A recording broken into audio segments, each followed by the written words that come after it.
تاجدار حرم اے شہنشاہ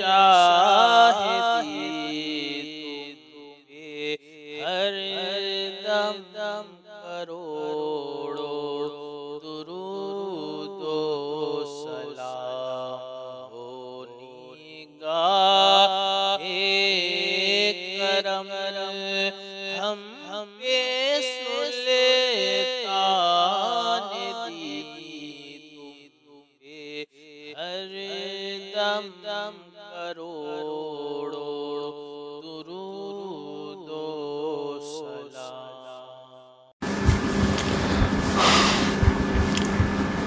اعوذ باللہ من الشیطان الرجیم، بسم اللہ الرحمن الرحیم، لا الہ الا اللہ محمد رسول اللہ، صلی اللہ علیہ یا رسول اللہ، صلی اللہ تعالی علیہ وسلم، نور من نور اللہ۔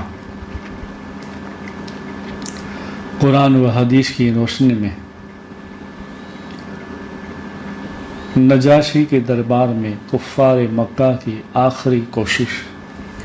جب کفار قریش بادشاہ نجاشی کے دربار سے اپنی کوشش میں ناکام ہو کر نکلے تو عمرو بن عاص نے کہا، میں کل بادشاہ کے سامنے ایسی بات کہوں گا جس کی وجہ سے وہ ان مسلمانوں کو بالکل ختم کر ڈالے گا۔ اگلے روز عمرو بن عاص نے نجاشی کے پاس آ کر کہا کہ یہ لوگ حضرت عیسیٰ علیہ السلام کی شان میں بہت بڑی گستاخی اور سخت باتیں کرتے ہیں۔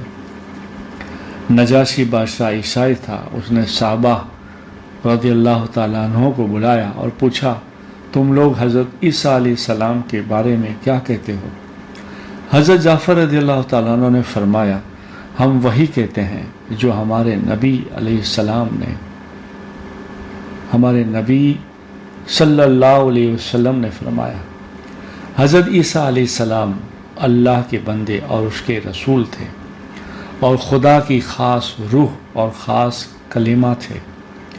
نجاشی نے زمین سے ایک تنکا اٹھا کر کہا، خدا کی قسم مسلمانوں نے جو کہا ہے، حضرت عیسیٰ علیہ السلام ایک تنکے کی مقدار بھی زیادہ نہیں تھے۔ اور مسلمانوں سے کہا، تم امن سے رہو، میں سونے کے پہاڑ لے کر بھی تم کو ستانا پسند نہیں کروں گا۔ اور کفار قریش کے تمام ہدیے اور تحفے واپس کر دینے کا حکم دیا اور کہا، خدا نے مجھے رشوت اور بغیر حکومت سلطنت عطا فرمائی ہے، لہذا میں تم سے رشوت لے کر ان لوگوں کو ہرگز سپرد نہیں کروں گا۔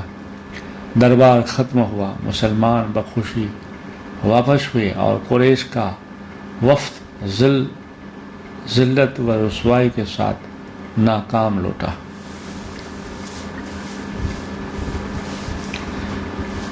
اللہ کی قدرت۔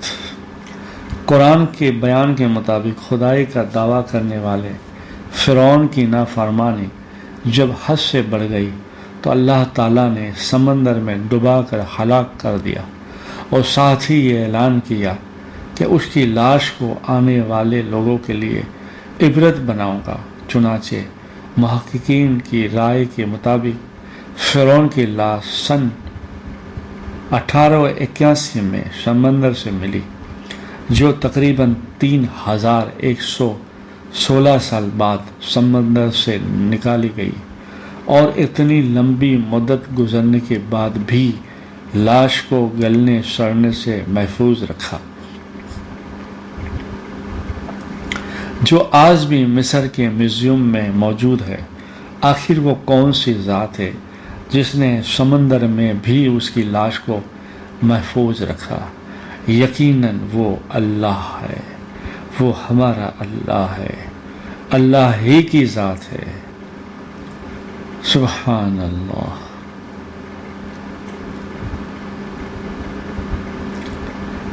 حضرت انس بن مالک رضی اللہ تعالیٰ عنہ بیان کرتے ہیں کہ اہل تعلق میں سے کوئی شخص اگر 3 دن تک نہ آتا یا اس سے ملاقات نہ ہوتی تو آپ صلی اللہ علیہ وسلم اس کے متعلق معلومات فرماتے، اور اگر وہ باہر سفر میں ہوتا تو اس کے لیے دعا کرتے، اگر وہ موجود ہوتا تو آپ صلی اللہ علیہ وسلم اس سے ملاقات فرماتے، اگر بیمار ہوتا تو اس کی عیادت فرماتے۔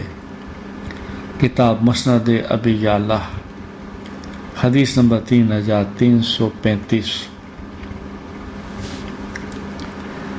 رسول اللہ صلی اللہ علیہ وسلم نے فرمایا، جس کو علم سیکھتے ہوئے موت آ جائے وہ اس حال میں اللہ تعالیٰ سے ملاقات کرے گا کہ اس کے اور نبیوں کے درمیان صرف نبوت کے درجے کا فاصلہ ہوگا۔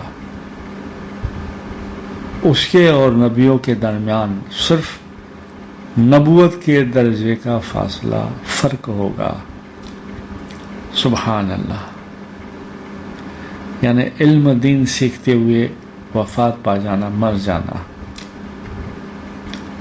رسول اللہ صلی اللہ علیہ وسلم نے فرمایا، جو شخص اپنے وارث کو میراث دینے سے بھاگے گا اور اس سے میراث سے محروم کر دے گا تو اللہ تعالیٰ قیامت کے دن جنت سے اسے میراث ختم کر دے گا۔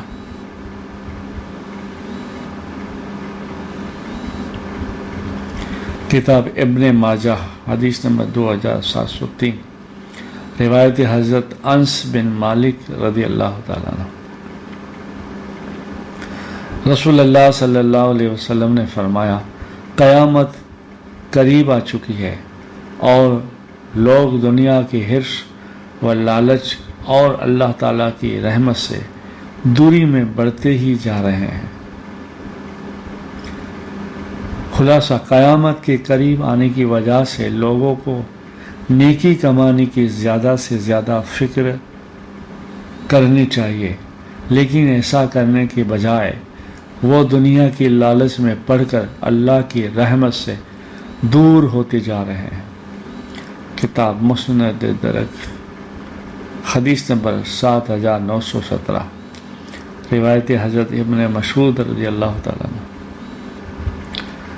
قرآن میں اللہ تعالیٰ فرماتا ہے، جس دن اللہ کے دشمن یعنی کفار دوزخ کی طرف جمع کرنے کے لیے موقف میں لائے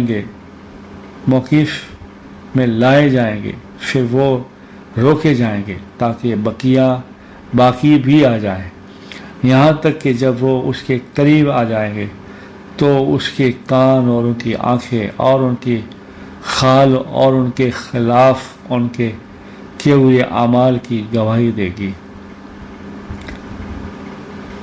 قرآن پاک سورہ حامیم سجدہ، آیت نمبر 11 سے 20۔